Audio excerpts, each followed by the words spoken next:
বৈবাহিক জীবনে তিনটা ধাপ আছে। কয়টা ধাপ আসে? তিনটা ধাপ আসে।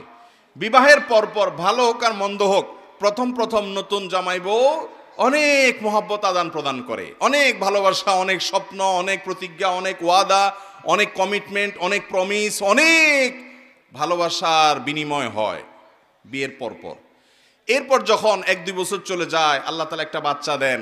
ওই বাচ্চা রাত্রে ডিস্টার্ব করে, মা উঠতে দেরি হয়েছে, বাপে ধমক দেয়। এরপরে আস্তে আস্তে দূরত্ব তৈরি হয়, ওই বাচ্চা আরেকটা বড় হয়, আরেকটু বড় হয়, আরেকটা হয়। এরপরে নানা রকম ঈর্ষণীয় মনোমালিন্য হয়। মায়ের কথা শুনে ছেলে খেপে, অথবা বউ তার শাশুড়ির কথা শুনে খেপে। আস্তে আস্তে আস্তে আস্তে আস্তে টুনটান হতে হতে যখন সংসারটা একটু ভারী হয়, ছেলে মেয়ে হওয়া শুরু করে, 2-3 বছর হয়ে যায়, ও যে ঘোরটা কেটে যায়। সহজ কথা হলো, বিবাহের পরে প্রথম প্রথম যে ঘোরটা থাকে, ওই ঘোরটা কি কেটে যায়। অনেকটা ইয়ের মতো, সফট ড্রিঙ্কসের মতো। সফট ড্রিঙ্কসের বোতল যখন আপনি মুখটা খোলেন, যেই পরিমাণ ঝাঁজ এবং তেজ থাকে, কিছুক্ষণ পরে আস্তে করে সেটা লেভেলে চলে আসে কি আসে না? বিবাহের পর প্রথম যে মহব্বত থাকে, যে বোঝাপড়া থাকে, যে আকর্ষণ থাকে, এটা আস্তে আস্তে কমে।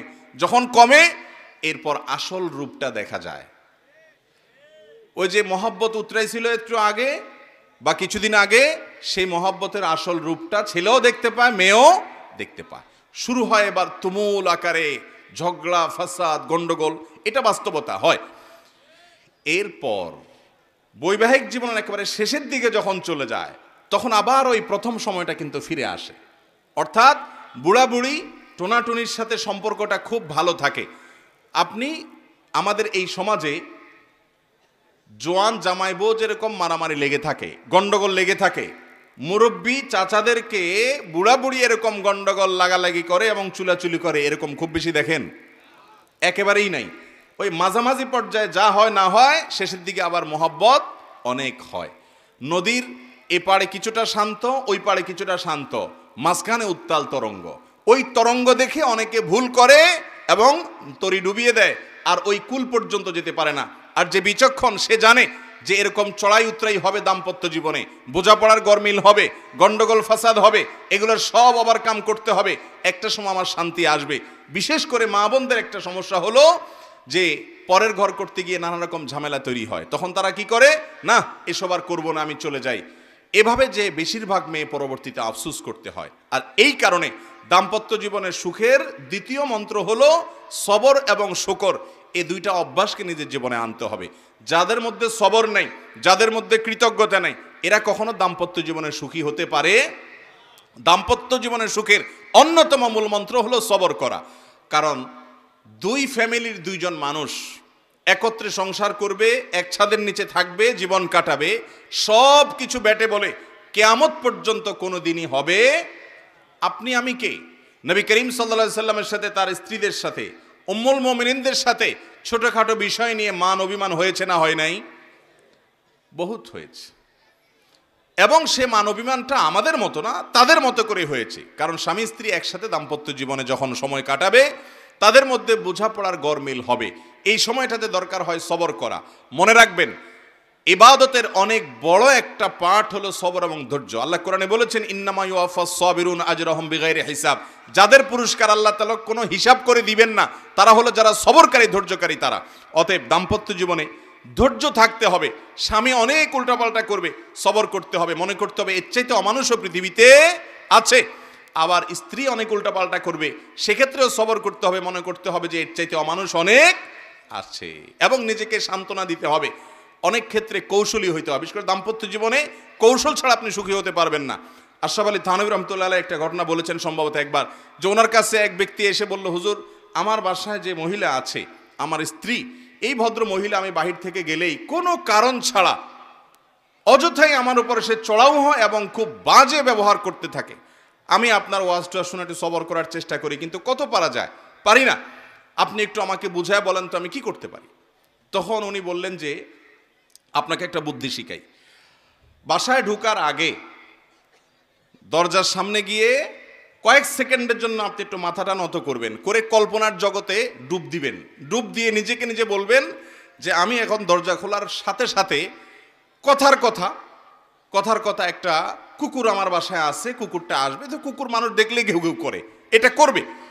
এটা আপনি শুধু মাথায় মনে মনে চিন্তা করবেন। এরপরে খোলার পর মানুষকে কুকুর মনে করে ছোট করা না, মানে এটা জাস্ট একটা ট্রিটমেন্ট, যে আমি মানুষ না, মনে করলাম যে একটা মানুষের পাশে একটা কুকুর আছে, তো কুকুরটা আমাকে গেউ গেউ করবে, এটা তোমার মনে করবা। মনে করার পর এরপরে দরজা নক করবা।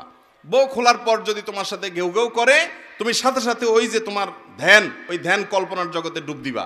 ডুব দিয়া তোমার স্মৃতিতে আনবা যে একটা কুকুর, আমি রাস্তা দিয়ে যাচ্ছি বা কোথাও গেছে, এখন গেউ গেউ করতেছে, তো কুকুর গেউ গেউ করলে আমার সমস্যাটা কি, এটা তুমি মনে করবা। তো স্বামী বাসায় গেছে, যা দরজা খুলছে, দরজা নক করার আগে ওইরকম কল্পনা করছে, স্ত্রী দরজা খুলছে, যথারীতি জামা কাপড় খোলার পর শুরু হয়ে গেছে বিশ্বযুদ্ধ, ঠুস ঠুস শুরু হয়ে গেছে। যখন এগুলো শুরু হয়ে গেছে, ভদ্রলোক সাথে সাথে চোখ বন্ধ করে ওই ধ্যান করা শুরু করে দিছে, যে হুজুর বলে দিছে যে আমার তো এরকম একটা পরিস্থিতি আমি কল্পনা করতে হবে। করলো, তো করার পরে লোকটা হেসে দিছে।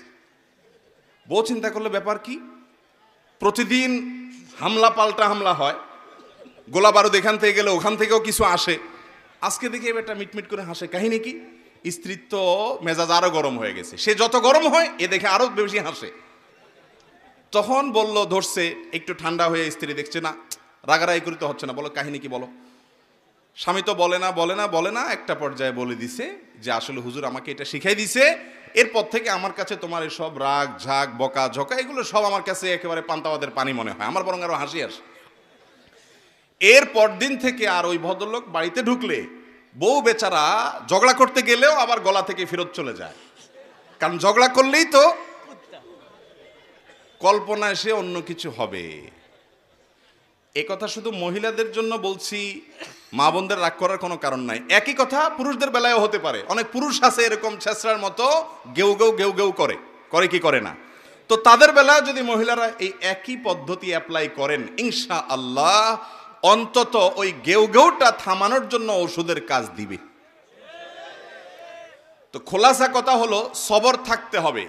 রাগ হলে পাল্টা রাগ দাম্পত্য জীবনে কখনো সুখ আসার কারণ হয় না। দাম্পত্য জীবনে স্বামী হোক আর স্ত্রী হোক, ধৈর্য ধারণ করতে না পারলে কখনো শান্তি পাওয়া যায়, ধৈর্য ধারণ করতে হয়। নবী করিম সাল্লাল্লাহু আলাইহি সাল্লাম জীবনে অনেক ঘটনা ঘটেছে, এর আগে আমি একাধিকবার বিভিন্ন জায়গায় বলেছি।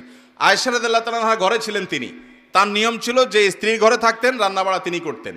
অন্য স্ত্রী এক বাটি খাবার দিয়ে একটা কাজের মেয়েকে পাঠাইছেন, খাদ্দামাকে, কৃতদাসীকে পাঠিয়েছেন এক বাটি খাবার দিয়ে, তরকারি দিয়ে ধরেন।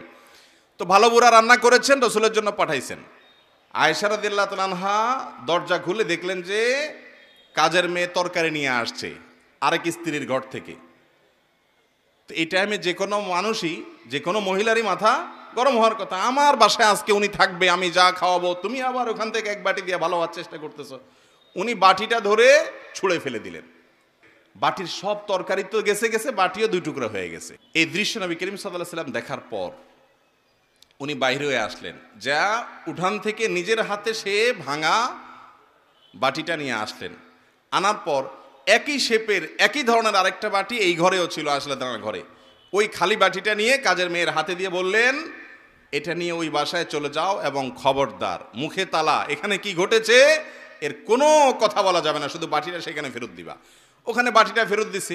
যিনি পাঠিয়েছেন তিনি মনে করেছেন যে কি, যে তরকারি রেখে কত সুন্দর করে ধুয়ে সাফ করে আবার বাটিটি দিয়েছে, তিনি অনেক খুশি।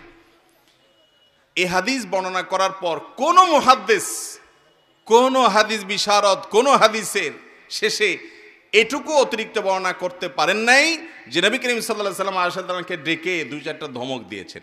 আপনি আমি যদি হইতাম এই জায়গায়, আর কিছু না হোক বোর দিকে তাকায়া অন্তত বিরক্তির সুরে এটুকু তো বলতাম যে এটা কাজ করলা, তুমি বাটিটা ভেঙে ফেললা, তুমি তরকারি না নিতে বাটিটা ভেঙে ফেললা। নবী করিম সাল্লাল্লাহু আলাইহি ওয়াসাল্লাম একটি কথাও বলেছেন বলে কোনো বর্ণনায় পাওয়া যায় না। দাম্পত্য জীবনে শান্তি আসার জন্য স্ত্রীর অনেক কিছুকে হজম করা শিখতে হয় স্বামীর, আবার একইভাবে স্বামীর অনেক কিছুকে হজম করা শিখতে হয় কার? স্ত্রীর।